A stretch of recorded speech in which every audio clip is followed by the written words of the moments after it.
Hello, everyone. Thank you for joining today's webinar on today's disasterready.org webinar on Ebola outbreak management. A few housekeeping items before we get started.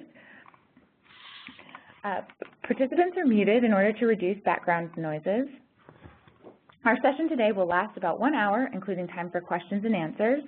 If you have questions at any point during this presentation, please submit your questions via the chat window and select All Panelists. We will collect all the questions and address at the end of the webinar. Join us today on Twitter by tweeting using our hashtag DisasterReady or our handle @DisasterReady. Finally, today's recording and a copy of the slides will be posted on disasterready.org within 72 hours. Now I will pass to my colleague, Atish Gonzalez, Director of disasterready.org. Atish? Thanks, Hannah.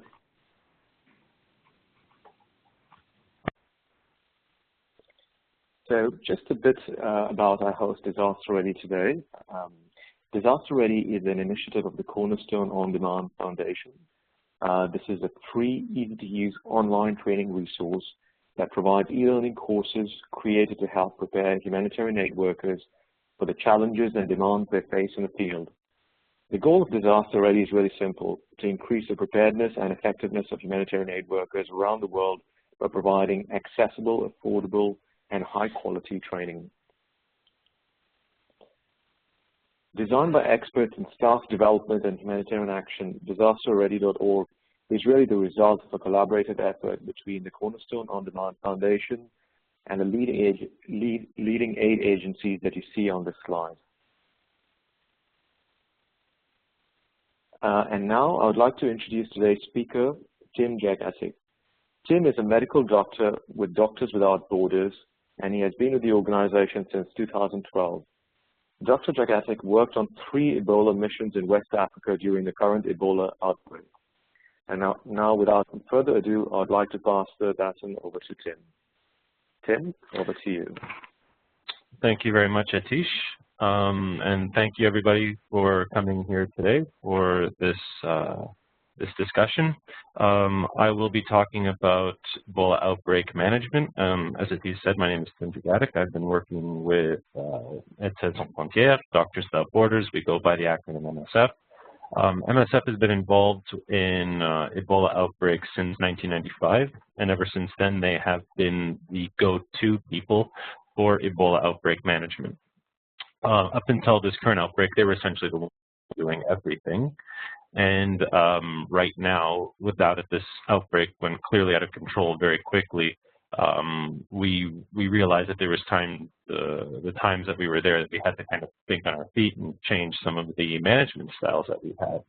And so this is just kind of just to go over some of the lessons learned that we had in the field as we had to change from this management style, which started with small outbreaks in rural settings, to very large outbreaks in densely urban populated areas. So the topics that we're going to be discussing are going to be what parameters are used to reach the threshold of suspicion, how a response is set up once outbreak of Ebola has been declared, and what are the social and cultural factors that will affect an outbreak. All 3 of these things are fairly pertinent towards how we're going to really kind of put together our outbreak management. The first thing is we're going to talk about recognizing Ebola. This shot right here is a picture that I took of Gekidou. Gekidou in Guinea. This was ground zero for this particular outbreak. And I just wanted to take this picture simply because one of the most important things in any outbreak is knowing your terrain. And I believe it was Louis Pasteur who said that the microbe is nothing, the terrain is everything when it comes to outbreaks. And it couldn't be more true. And in this particular situation, it really did come to be a real bit of an obstacle for us, really. And we'll get to that in a couple of seconds. But here's the thing: recognizing Ebola, just generally speaking, is very difficult, simply because Ebola up to this point has been geographically isolated. So it was always happening in central sub-Saharan Africa, parts of Congo, parts of Uganda, parts of Sudan, And it was always happening in these rural areas where just a few people were getting infected. Another problem is that the symptoms of Ebola are very similar to other diseases which are endemic to the area. So you're going to have people coming in with fever, diarrhea, nausea, a little bit of blood in their stool, and that's going to look like malaria. It's going to look like typhoid. And you are going to be providing them with medication for these things, and they won't get better. But that even in itself isn't a suspicion when you have just a handful of cases, because there are people who will suffer from severe malaria. There are people who will suffer from severe typhoid and dysentery. And this is what makes it very difficult. We have a very, very high threshold of suspicion when it comes to confirming Ebola, because it requires a substantial number of patients who aren't getting better with antimalarials or antibiotics to fight off typhoid until we start thinking this might be something different. And typically, historically speaking, it took about 2 months before a level of suspicion was reached to actually confirm or try to actually put together a response for Ebola. Because our responses for Ebola were so late, the reasons were mostly logistical, because what that required was taking blood samples from a group of patients, having them sent from the middle of the jungle, essentially for the last 20 years, to parts of France and to Lyon. So we really needed to have that real high level of suspicion before we were going to get bottles of blood samples sent all the way to France under biohazard safety level 4 conditions.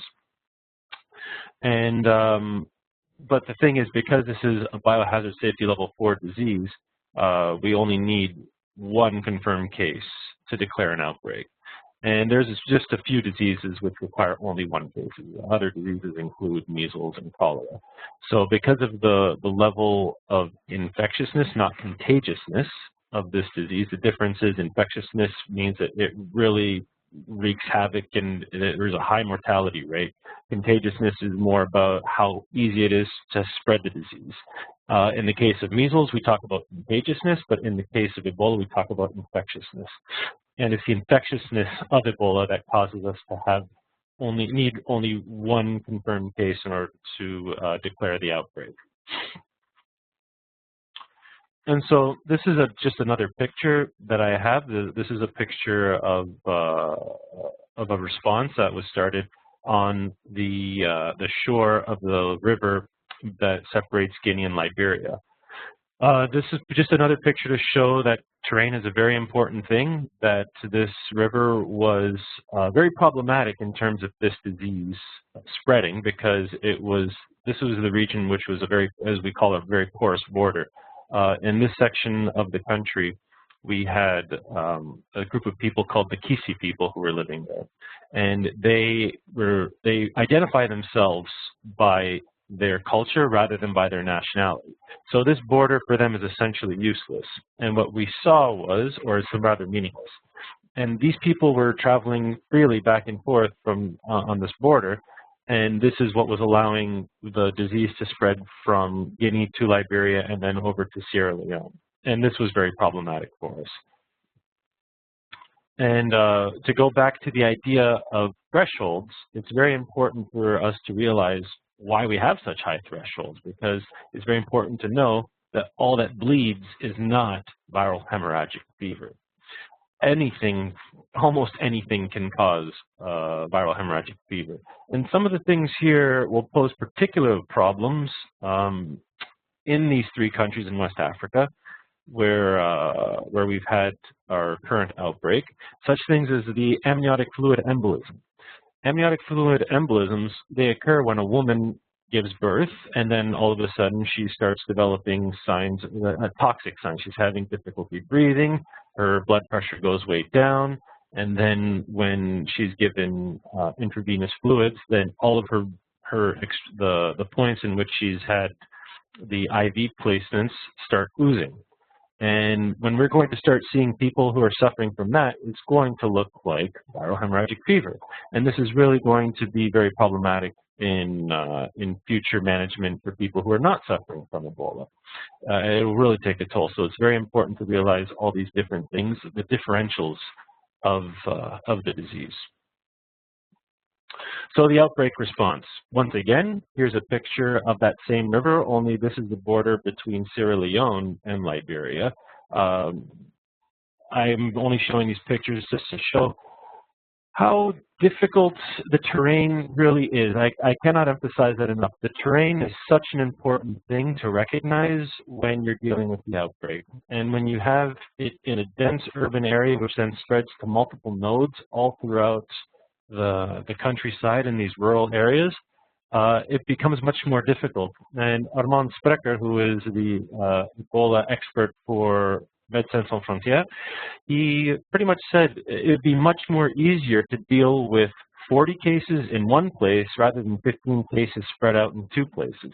And it's absolutely true. This is such an important thing. One of the first things that you always have to do is find out where the disease is actually happening. So when we are declaring this outbreak, we have our confirmed case. We reached our level of suspicion. Just to go back to the idea of the level of suspicion, it did require, I said on average it takes about 2 months for us to kind of come up with the suspicion for Ebola. In this particular outbreak, it took 3 months simply because the geographical location was a completely different place. We never had Ebola there before, so that really lowered the level of suspicion for Ebola. So that added on an extra month for the virus to travel, to spread, and that's probably one of the contributing factors to why it was such a big outbreak. But once the outbreak itself has been declared, then there are certain things that we have to do. On the level of medical care, we have to provide containment and clinical care for the people who are actually infected. And that comes in the way of case management. That's just one particular thing on its own. Laboratory testing is very important. Diagnostics, we'll go into all of these things in depth. The health promotion is a very important thing. Contact tracing is a component of epidemiology, but because of it has a very, very high level of usage of resources. I thought it was kind of important to split that off on its own, but it is a component of epidemiology. Active case finding and safe burial, these are all components required to really kind of be able to get a handle on your outbreak. So we have this slide right here, which is just going to be a bit of an algorithm to discuss what we have when it comes to the outbreak of the virus. So we have 2 states that exist, the state with the virus and a state without the virus. From there, we have 2 places where the virus can be. It can be in humans or it can be in the environment. From there, if it's in humans, that human can be either dead or that human could be alive. Now, if that human is dead, then we have to practice safe burial. If that human is alive, then we have to determine, is that human sick or is that human not sick? If that human is sick, then we provide that human with treatment. If that human is not sick, then we provide surveillance. And surveillance comes in the form of monitoring that patient up until the point of 21 days after their last known contact with the person who infected them. And we just look for any signs and symptoms that could be associated with Ebola, which typically starts with fever and other very nonspecific symptoms such as muscle aches, fatigue, diarrhea and vomiting. They typically show up later in the disease course. So early on, we're really looking for these very, very nonspecific flu-like symptoms. And when we have no virus, what we want is we want to provide health promotion. And that is kind of where we go for more prevention measures. That's where we go out into the communities, we explain what the virus is, we explain the mode of transmission, and we do that hoping to cut the chain of transmission. So the first thing that we were talking about earlier was containment and treatment. That comes in the form of isolating the patients. Now I'm just going to get a pointer over here. See if you can, I don't know if you can see this. Can you see it here? Is that seen? Yes, we can. That's great. Okay, excellent. So on this picture right here, this is just an overall view of what a containment center looks like. It's a very generic view. You don't have to space things out in a very specific way. You just have to have general principles involved. And the first thing I want to point out is first we have this entire area surrounded by this orange fencing, and this separates the no-risk area, which is out here, from the low-risk and the high-risk areas. And this whole area is just the treatment center. So we want to separate where treatment begins from the outside world.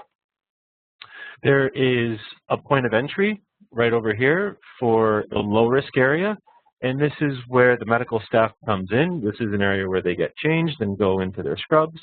And from there, we also have just everything required for the management of patients from logistical side and supply side. So we keep our pharmacy in here. We have latrines over here. We have offices here for the staff and those things. Over here, though, is where we have our dressing room, where we get all set up in our PPE, personal protective equipment. And it's very important that at this point is where we start respecting our one-way circuit. So that means once you cross over here and you're in your PPE, there's no way for you to get back through this tent. And this is the first area that we have, is our area where we have suspicious and probable cases.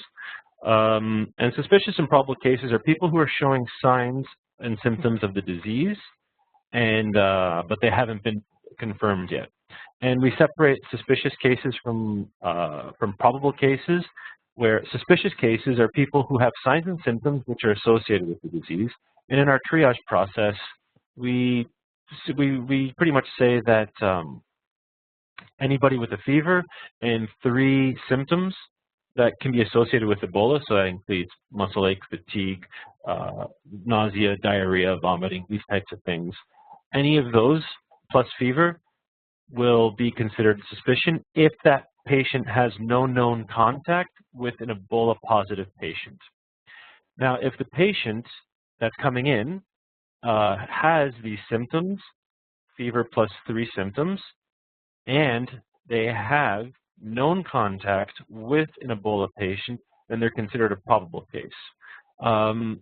This diagram is a bit simplified, so it doesn't show what we do in reality, which is splitting our suspected and probable cases up. We isolate them even further to prevent cross-contamination of people who are positive and negative, but just for simplicity's sake, we have just one section here. So this is where we would keep our suspected and probable cases. And we would go see our suspected cases first. And if we would go see them first because they theoretically have the lowest probability of having the disease. And what you want to do is you want to start seeing the people who have the lowest probability of disease and move up to higher probabilities. And that allows you to decrease your possibility of contamination. Right over here, you'll see that this tent is, it connects the outside world to the suspected case area. And this is because this is a triage tent. So what we have here is we have a doctor who'd sit on one side over here, a doctor or nurse, and on the other side with a large enough barrier, a barrier of 3 meters, you have the patients who'd come in. And this is where we do the triage to determine whether or not that patient should come into the suspected or probable areas. And once they're in here, we have diagnostics done. So we take blood samples and then we have that sent to the laboratory. Now, in the meantime, what we have is that when they're waiting in there, we go and do our clinical rotations through the suspected and probable areas. And once we're done there, then we go through this area. And as you can see, there's another fence separating these 2 areas. And we go into the confirmed area. This is where people who have come in with signs and symptoms, whether they were suspected or probable, have had their laboratory diagnostics done and they have been determined to be Ebola positive. This is where they're brought into. We have areas for them here where we provide them with their clinical care. And clinical care at this point still is fairly basic. We provide antibiotics to cover any type of bacterial diseases which they might have. It has nothing to do, it doesn't do anything to fight Ebola itself. But what it does is it allows the immune system to kind of focus on the Ebola rather than have multiple things to fight off. And also we try to provide as much fluid resuscitation as possible. It's very important for people to be taking fluids orally for as long as possible. And once that's no longer possible, then we start giving IV fluids. But lots of fluids are lost through Ebola. They tend to have very profuse diarrhea. It's almost cholera-like, and a lot of vomiting as well. So fluid replacement as well as electrolyte rebalancing is a very important thing for us. And just a couple more things on this slide. You'll see that this is showing more of the movement of the patients. Down here, you're going to see an exit sign, but this is not an exit for staff to be leaving. This is an exit. This is a mortuary exit. So this here, it would be the mortuary where we keep the dead bodies, because unfortunately there is a very high mortality rate associated. And this is an area where the bodies are being able to be moved out into and be placed for proper burial, a safe burial. And then another important thing to show is when we are done with our work in the suspected and confirmed areas, otherwise known as a high-risk area, we have to then go out, and we go out through here, and this is where we have the decontamination take place. And decontamination is a very slow, methodical, systematic process where each layer of the personal protection is taken off systematically. And it's very important to do this because this is the area where we have the highest risk of becoming contaminated. Because we are coming out of the confirmed area, we have potentially body fluids on us with the Ebola virus, and it's very important to make sure that that is being removed properly and safely to decrease the risk of actually being contaminated. And this is done with a trained sprayer on this side who tells you exactly what to do step by step, and in between those steps they spray you down with chlorine-based spray, which effectively kills the virus. So this is just another picture, a more in-depth picture of a confirmed area. This is just to give you an idea of what it looks like inside the tents. So when you enter inside the treatment center itself, you're going to see beds in the tents, obviously, for the patients. They're going to be fairly spaced out, and that's more for your protection. It's very important to have plenty of space in between the beds because you're wearing personal protective equipment, including goggles, which decreases your ability to have proper visual, spatial, your ability to see things properly. And there's a chance that you might bump into something. There's a chance that you might slip and fall. These are all things that you are trying to avoid at all costs because all of these things increase the risks for you to become contaminated. So we keep people very separated apart from one another, and that's more for you. You'll also see these little stations over here are representing chlorine water points. And it's very important to have these water points strategically placed throughout because in between each patient, what you're going to do is you're going to wash your hands with a chlorine-based solution. And this occurs both in the suspected areas, that's more for preventing cross-contamination, if indeed you have an Ebola positive and Ebola negative person next to each other, and you just don't know it yet because you haven't had your diagnostics done. And then it's more for you in the confirmed area because, well, if everybody has Ebola, what's the big deal? You can just, you don't have to wash your hands. Well, it's more for you because you'll have less Ebola theoretically on you when you go for the decontamination process. It decreases the risk of you getting infected. So this is just a little bit of a diagram to illustrate what it looks like on the inside. Water points are very crucial, very important in the treatment. We use about 100 liters of water per person per day, and that comes in the form of constantly spraying down the areas, which are the confirmed, all areas, confirmed, suspected, and probable, are sprayed down between 4 and 5 times a day, just to maintain a level of hygiene, just to make sure that the Ebola virus itself isn't spreading into areas where people have had profuse levels of vomiting and diarrhea. Lots of patients won't be able to actually get up from the from their beds, so you're going to see a lot of body fluids in and around the area. So it's very important to wash those areas. And another thing I wanted to point out is here you have this barrier fencing. You will have in the internal fence and the external fence, and in between you're going to have 3 meters. And with those 3 meters is all that is required to prevent the spread of Ebola. And these are the family members who can then come and visit the people on the inside. And it's very important to have this set up because this allows you to establish a sense of trust in the outbreak. I cannot emphasize enough how important it is to have the trust of the community when you're handling an outbreak, because if the community will not let you inside because they don't know what you're going to be doing with their loved ones, then they won't give you access to their loved ones, and their loved ones are then going to be spreading the disease internally and making things much more difficult later on. So you want to have a lot of different variables in mind when you're setting up your treatment centers. You want to make sure that there's going to be access for the patients and the families to see each other and visit.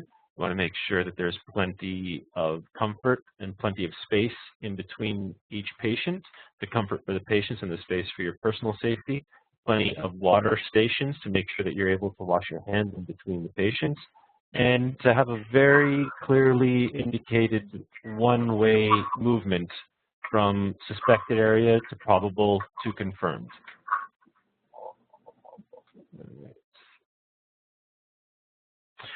So personal protection, just a quick note on personal protection. We wear it. It's important. Everybody has to wear it. And it allows us to really prevent the spread of the virus. I got a question here regarding expanding the trust building with key community leaders. What worked best? And it's really kind of interesting. The thing that works best is going to community leaders, people who are trusted. So we're talking, if you're in a Muslim community, go to the imam. If you're in a Christian community, you go to the priests. Politicians, be hesitant on. They're not the ones that you want to be dealing with, particularly in West Africa, where there was decades of civil war going on and political strife. Those are not necessarily your community leaders. But the people who are trusted within the community, you have to have roundtables with them, discuss what is going on with them. And when you do discuss these things, you have to make sure what their feedback is. Do they believe you? And if they don't, it's much more important. This is my personal opinion and the opinions of other people within the organization, but I don't know if it's an official opinion. It's more important to then take the time to establish the trust rather than begin an outbreak intervention saying, I don't have time for this.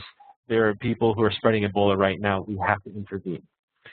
Because when you do it that way, when you just jump in and say, we have to do this without establishing that trust, you are going to create long-term problems. Because you're going to have people who don't understand why you're there. And then you are going to have difficulty really getting access to those places. And we're still having difficulty with access in parts of Gekadu because we showed up too early without having the proper roundtable discussions. So that's just a bit of an idea on the concept of trust building. So beyond the treatment center in our Ebola outbreak management, the first place we go is geographically fairly close, and that is the laboratory. Laboratory testing is a very, very important component of our outbreak management because this is where we have our ability to determine whether or not someone has Ebola or whether or not they have been cured of Ebola. And this is done with, at this point, PCR testing. PCR testing requires big, clunky machines. It's pretty expensive, and it requires highly skilled lab technicians. This is a bit of a detriment when it comes to Ebola management because it forces us to be really centralized in our laboratory testing, meaning that we can't go out into communities with a simple rapid detection test, which can take a pinprick blood sample and then give you a very clear answer, yes or no, if somebody has Ebola. So this is how we do it. Hopefully we'll be able to change that in the foreseeable future, but it's it is what it is for the time being. But nevertheless, it is the gold standard. It has very high sensitivity and very high specificity. So when we do get those tests, we are confident that the people who test negative truly don't have Ebola, and those who test positive truly do have Ebola. Further out, one of our effective decentralizing tactics is health promotion. This is a picture of one of our MSF staff members. You might recognize her. Her name is Ella Watson-Stryker. She was on the cover of Time magazine when Ebola fighters were declared Time People of the Year.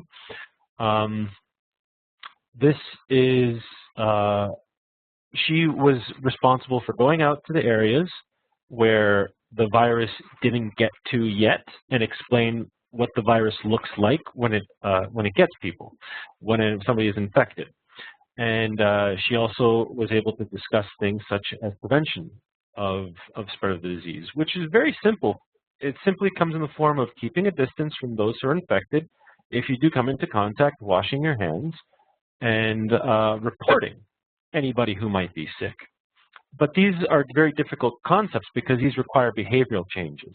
And for us who take hygienic standards for granted, it might be difficult for us to understand how difficult this is, because you do have people who have been for 40, 50, 60 years having no need to wash their hands on a daily basis. All of a sudden, we're telling them to. So health promotion goes out and provides that type of education. And it's really, really, really, really important to have these people out there. They're a very important force. And another thing that they also do is when we have a patient who comes out of the treatment center cured, they go back to the community with the patient. This child right here is a child who survived Ebola, and they explain that this person is now cured. They cannot transmit the disease to anybody else, and they can resume normal activity. There is a stigma associated with Ebola that's still very difficult to fight, but we have these health promoters who are day in and day out trying to break that stigma. Contact tracing. Now, contact tracing is a component of epidemiology. It is very intense, and what it is once you have somebody who's showing symptoms, and here we have a picture of a woman and behind her a group of people. This woman showed symptoms, she was very sick, and those people behind her were all people who were helping her when she started having symptoms, because the behavior of the people is more about providing help to those in their community rather than searching for help outside. And then when the suspicion of Ebola came up and we were contacted, the first thing we had to do is find out how many people she had contact with since her symptoms started. And this is what we do with contact tracing. And it's a very arduous task because you take all the names and contact details of the people who have had contact with that one patient, and you follow up with them for 21 days. So every single day you're calling them, you're seeing them, and you're checking to see if there's any changes in their health status. And you encourage them to get in contact with you if they develop a fever, nausea, vomiting, anything like that, so that we're able to break the chain of transmission from that point on. And we do this when you have symptoms from people who then had up to, in some cases, we've had 70 contacts for one person, and we have to then follow up with all 70 people every day. It's very time-consuming, very resource-intensive, but also very necessary. So contact tracing is a very important component of management. Active case finding. This is a picture of an ambulance that I saw in Sierra Leone. It works. So that's all the important thing. It's able to isolate any patient or someone suspicious of Ebola. And active case finding is when we go out into the communities with ambulances like this and we look for people who might be sick. We're not waiting for people to come to us necessarily because we know that there's behavior patterns which would prevent that. So what we do is we go out into the communities and we are knocking on doors sometimes saying, is there anybody here who is ill? Prior to be able to do that, of course, we need to develop a sense of trust, and that's where that whole concept goes to. We find it very important to do this because this makes sure that we can get theoretically get to every single patient who might be sick with Ebola. And we have to do this. It's very important that we have to go out and look for these cases because we cannot declare an outbreak over until we have 0 cases for 42 days. And that requires a lot of active case finding. Safe burial is a very important component as well. And this is an important component because the human body itself is full of virus at the time of death. And the virus quite literally oozes out of the body when all these body fluids start to ooze out through natural degradation of the body at death. And what we try to do is we try to have the body taken away, isolated. In this part of the world, it's very important to do because burial or funeral practices involve a lot of close contact with the dead bodies. And what we see is we have people who are getting into contact with dead bodies and essentially putting the virus into themselves because they're kissing the body, they touch the body, then they put their hands to their faces, and they're taking high levels of virus and they're putting it into the passageways which allow them to get infected. So the eyes, nose, and mouth are all being contaminated with the virus in funeral practices. And what we try to do is we try to explain how the virus is transmitted. We try to respect the culture by allowing them to still view the body but not touch the body. And in lots of places when that sense of trust is established, there was a fairly positive response to that method, that when we explained you cannot touch this body because there's a chance for contamination, a lot of people really didn't understand that. So that kind of goes back to the concept of trust. Epidemiology. Epidemiology is a very important component as well, simply because this tells us where the virus is, where it's going, where it's been. This picture right here, I took this myself, and this is when our epidemiologist, and I thought this was a bit of an historic moment, so I snapped this shot. And this is when she rolled out the picture of Conakry about a week and a half into the outbreak when she did all of her investigations. And she said that this outbreak will be out of control. She showed us all the different points, all the different hotbeds that existed, and how there's of the 7 hotbeds, 5 did not have a known source. And when you don't have a known source, that means that you're really dealing with a really complicated transmission line because you don't know where it's coming from, you don't know where it's necessarily going. So epidemiology is very important because they allow for the surveillance. They allow to give us an idea of the number of cases per week. So incidence rates, is it going up, is it going down, and the geographical distribution. So what further actions need to be taken with Ebola? And a lot of these ideas were thrown out there during this outbreak. And they were talking about closing borders and suspending flights. And the answer is, the black and white logic behind it, it would be very nice if it was that simple, but it's simply not. Closing a border does not prevent people from leaving the borders. In fact, what it does is it encourages irrational behavior patterns. And I think it's best to just put yourself in the shoes. Wherever you are in this world, imagine that right here, right now, somebody said, whatever city you're sitting in has now been walled off because we found a case of Ebola there. So, sorry, but you cannot leave now. I think the majority of us would say, I don't care what your opinion is. I know I don't have Ebola. I'm getting out of here. And what would happen if you get out? You would be scared to show yourself if you do, in fact, develop symptoms. And then you would go underground, and you then might find yourself contaminating other people because they don't know that you have it.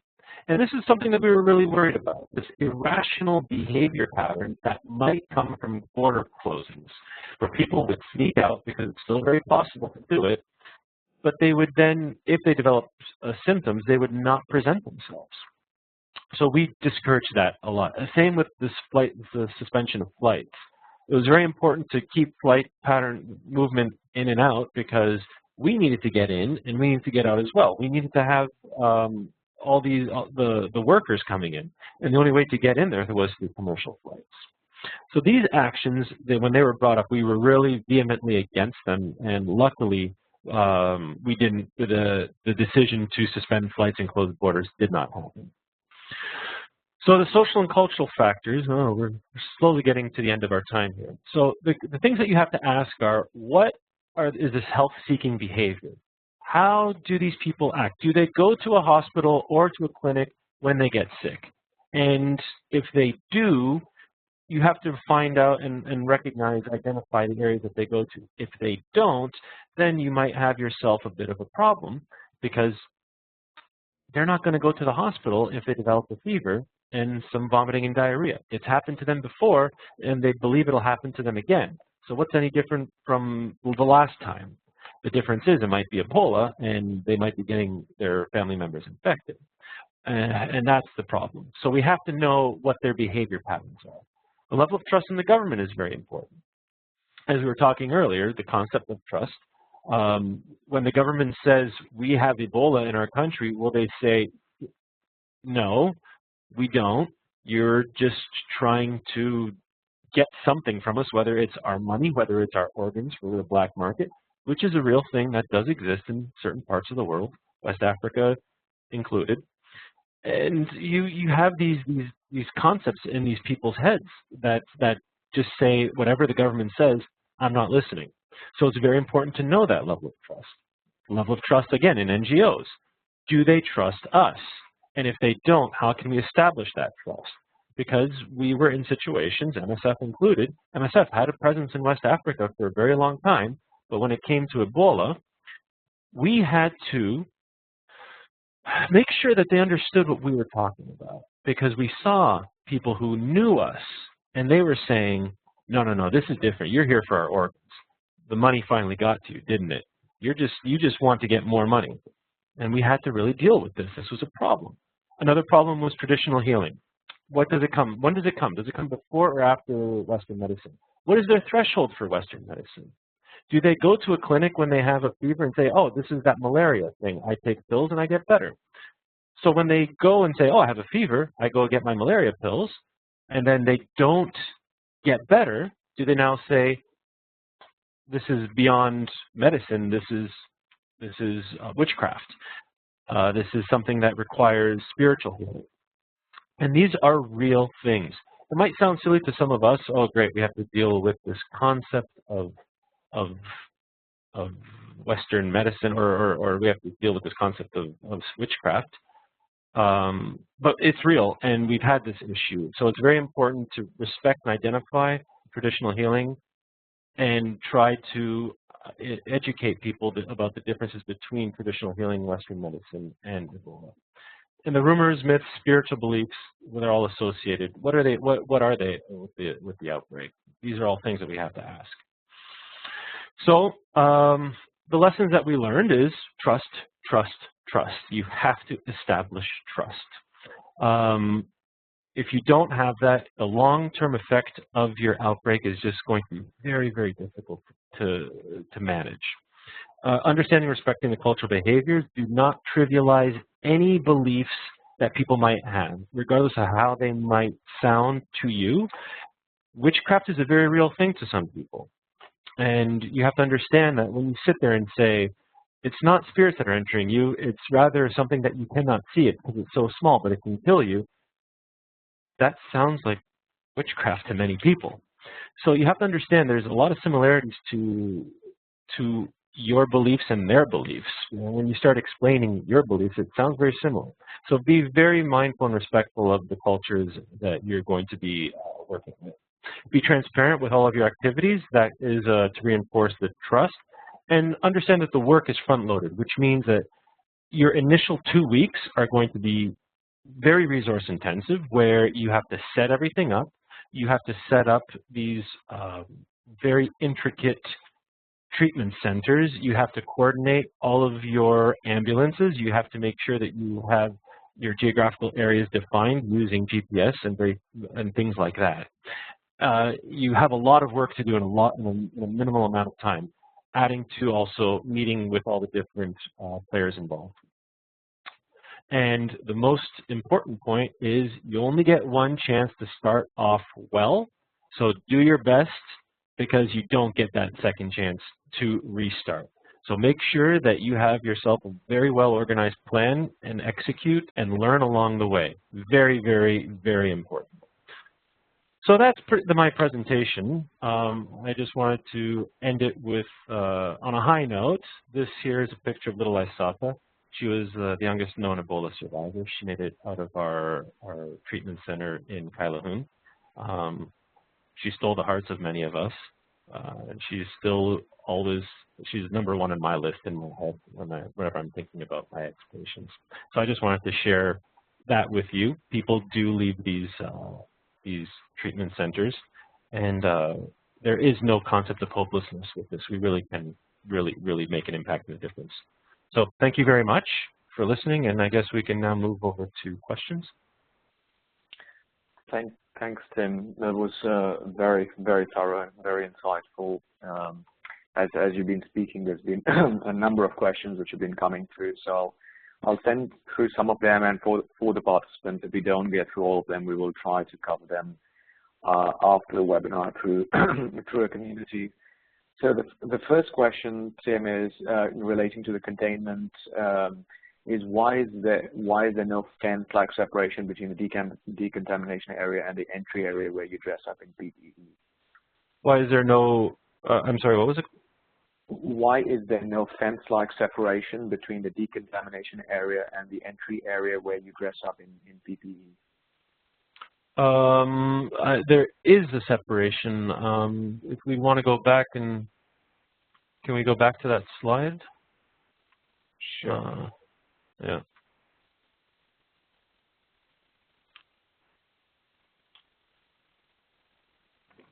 Just we passed along to you, Tim, so you can move back if need be. Okay. Where are we here? All right. So the decontamination area is right here. And this is, there's a clear demarcation here. This is where you go inside to get decontaminated. And when you disrobe, all of your PPE, personal protective equipment, stays inside here, and then it's disposed of properly. This is the barrier of demarcation. So when you go in, this is where you go in, and this is where you come out. Is that clear? I just want to make sure that that's been seen, because there is a barrier between the high-risk area and the decontamination area. No, I think that's clear. Okay. Thanks, Tim. The next question is from a security specialist. So he asked, as a security specialist, what is our role in Ebola outbreak management? The security specialists, I think their role is maintaining trust. That is a very important thing. I think the best example is showing what happened when security forces engaged populations aggressively. And that was done in West Point in Liberia when forced quarantine was put on the people in West Point. West Point was a slum area where a few cases were confirmed, and then the government immediately just shut down that area, which then instigated riots, further distrust in the level of government, and it was very difficult. But security has a very important role to play where they can actually be a liaison to the people, explaining to them that they are there for the people rather than against them. And they can really have a very powerful impact on it by maintaining a very, in general principles, maintaining a diplomatic relation with the people, with the affected community. That's great. The question about the current state, what is the present state of Ebola outbreak in terms of numbers in the region and the future trends, and till when do you see the problem going on, and when will the existing efforts continue to? Now, with Ebola, what we see when you're dealing with airborne diseases, what you see is a nice kind of bell curve in terms of an outbreak, where it starts, it speeds up, it goes back down, and then it kind of tapers off and dies away. With Ebola, what we see is it goes up, and then it just goes straight down like this, because it's a behavior-driven disease. It is not airborne, and it is spread by close contact. So when people realize that it's the contact that they have with other people that is causing the spread, that's when they get it. And when they get it is when they stop doing it. And we see this just precipitous drop in the number of cases. And that's what we're seeing right now. After that very traumatic time in Liberia in October, I think people just said, I'm not touching anybody anymore. We have to, we can't do that. And that's where we get that massive drop. But because Ebola is so infectious, we have to get to 0 cases. And to get to 0 cases is very difficult because that requires a lot of active case finding and really monitoring areas to make sure that there truly are 0 cases for a 42-day period. Thanks, Tim. There's a question here on coordination with other NGOs. Could you talk a little bit about how MSF coordinated with some of the other NGOs in the UN in the crisis?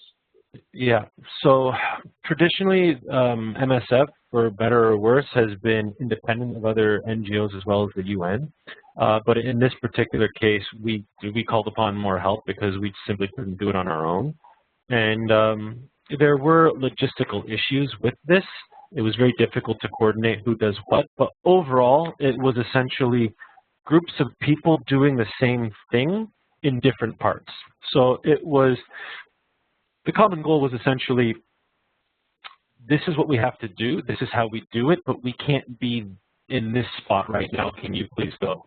And that was essentially what was going on. And the NGOs that stepped up, which include the Red Cross, Partners in Health, International Medical Corps, what they were doing is they were going to different areas that MSF couldn't go to, and they were really doing a fantastic job in just kind of replicating the model that existed, and that's what their role was.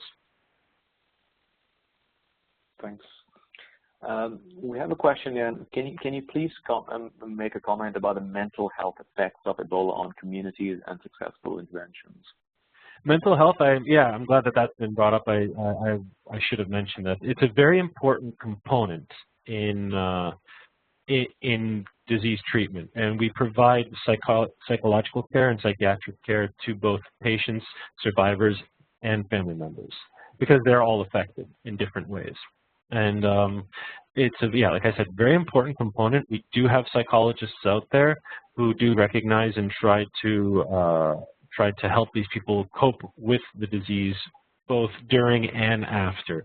And Ebola working groups, which consist of survivors, have been set up so that people who are dealing with something that will affect them for the rest of their lives will have a level of support. It's a very important component as well, and it's definitely integrated in the case management. Thanks, Tim. There's a question, and this is an interesting question to you as an aid worker there. What were some of your key resiliency tips that you have for other aid workers, especially dealing with the stress and the isolation that aid workers face in working in emergencies like this? I'd say the first thing is before you get there, keep your expectations low. You cannot save the world. You will see more deaths than survivals, and there's very little you can do about that. Your job really is to maintain a sense of dignity for everybody, and that is whether they're surviving or dying, do what you can for them at that point. For many people, it can be a difficult concept, but I think that's a very important thing to do. For your own mental health, I think it's very important that once you go inside the isolation unit, be hyper aware of your surroundings and know that every time that you come in contact with something, just make a mental note of it so that you know that you touched this one thing and you know that you then did everything proper to make sure that you would not get infected. Because when you go inside and you kind of take for granted that you're walking, and you might have brushed up against something and then, oops, and because your normal behavior pattern is just kind of nonchalant. And then later on that night, when you, after a very, very heavy day of work, you're lying in bed and you're able to start thinking about what you just did that day, and the idea of, did I do that properly, starts going through your head, you can really have some real mental turmoil. So I think it's very just important to watch everything that you're doing when you're inside and know and tell yourself that everything that you're doing is proper. And if there was any little mistakes that were made, that you were able to, you took care of them before they would become problematic. Thanks, Tim. And we'll take, we have quite a few more questions, but we'll take one last one. Do we expect another outbreak like this in the near future? The belief is no. There's a lot of people who don't think it'll get to this point, simply because so many lessons have been learned from this outbreak. I guess certain people in certain powers were able to be, Ebola was demystified for a lot of people and for a lot of power brokers. So within the UN, this used to be a mysterious disease. Now it's not. Within all these other aid organizations, it's not a mysterious disease. We recognized a lot of weaknesses in public health infrastructure that allow this disease to spread so quickly. And I think that with all those lessons learned, that we'll be able to prevent this big of an outbreak, but there's probably a fairly good chance that we'll see an outbreak in an urban center again. Thanks very much, Tim. So the questions do continue to come in. We have shared Tim's details here as well, but as Anna mentioned at the start of the webinar, we will be sharing the recording and the presentation on Disaster Ready in a few days. We'll also speak with Tim and see if we can have some of these questions posted on a little community where we can continue the discussion maybe for a couple of days after the webinar.